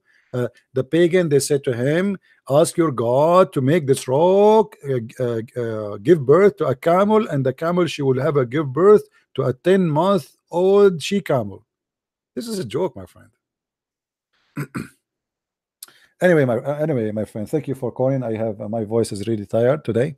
Okay, let me ask you another question. One last question. No. You see, my voice is really tired. It's getting really dry. You can call me One last tomorrow. question. If we go online tomorrow, my friend, if we go online tomorrow, you can call me tomorrow. You see, I took you all this time. You can call me again. I am always online. My voice is getting tired. I was shouting loud. I talked to many people today. So we have enough. You're scared. You're running away, right? Oh. One last question you can answer. I know you can answer. Please don't make it hard on me. Can you do that? Give me an easy Since question. Jesus please. never had kids, never had a wife. Yeah, never have kids, never- never have wife. Yes, this is the harder question now. He doesn't have like the full example Is of what? a prophet. Like he can't show you how to have a kid, like how to raise your kids, how to treat your wife. So you are saying to me, Muhammad was there. okay, I will go with your logic. So in order to show us how to raise a kid, he have to have sex and raise a kid. That's mean your God Allah, he did not do his job, because he have to have a kid, have a wife, have sex in the front of us, teaching us how we can take off the wife clothes and her panty, and that's what Allah do. Abdul, don't be stupid. Get lost. Jesus, he have to get married so he can teach us an example. Well, Jesus, he gave us the example as God. Be holy like your father. Love your wife as the same as the Christ he loved the church. That is the example. Jesus is not going to inside the house and teach me how to kiss my wife. That is stupid. That is I will leave that example for your prophet. The guy who have sex with the children. What a stupid people. Anyway, guys, we are done for today. I just see really my voice is dry. My throat is really dry. I hope I'm not getting sick. I can swallow my saliva. I think because I don't know, maybe too much work this week. So I want to say thank you. Don't forget to download the video, share it with everybody. The debate between me and this guy, not this guy is Abdul Potato, but the one before him. He thought he's a big sheikh. He thought he is a big deal. He called me. He want to expose me. And what happened? As usual, he was demolished and nothing left over, not even ashes. Not even ashes. We burned you. We burned your God. Your religion is a joke. Watch the debate from the beginning for those who just joined. After we finish, go back, go to 0. You start from the beginning of the video and see what happened and how Islam is the most stupid religion. And remember, here we are debating a sheikh. He is an Arab. He's from the Middle East, not a guy like this guy who does not know two Arabic words. A person who is challenging me, chasing me. I want to expose you, Christian Prince. He is ready. If this is the ready, what about the one is not ready? You guess. Thank you guys for being here. May the Lord bless you. Don't forget to subscribe and share and tell your friends about what we do and everything we do for his glory, not for the glory of a man, not for a Christian Prince. Christian Prince is no one. You don't even know who I am. You don't even know my name. You don't even how I look. You have never met me, and maybe I will never meet you. We do it only for his glory. The truth will set you free, and he is the truth. He said, I am the Alpha, I am the Omega, I am the beginning, I am the last. Time started by him and will end by him. He will come with the glory of his angels. He is right now listening to us. He is the one who forgives sin. And the guy who was debating me, he said only God, only Allah can forgive sin, but Jesus in the Bible forgives sin. And yet they say to us, where Jesus said I am God, worship me? He did. He acted, and he showed us that he's God. He said to the Jews, which one is easier, to say to him your sin is forgiven, or to say to him carry your bed and run? And he did both. That is my Lord. Christ is Lord, and Islam is a stupid cult about a God who is a vagina vendor, a penis maker. That is not God. That is a porn star from the Playboy magazine. We don't want that. We don't belong to that. God is holy. His heaven is holy. His name is holy. His act is holy. His promises is holy. His gift is holy, for he is holy, and holiness cannot provide something filthy. That is my God. That's my Lord. That is the name of a Christ, which is extremely powerful. And by his name we defeat the cults. By his name we are victorious, not by Christian Prince, not by you, not by anyone, but by his name, by his holy name, by his holy act, by his holy teaching. We are victorious. Christ is Lord, and see you soon again. This is Christian Prince. Love you all. Take care.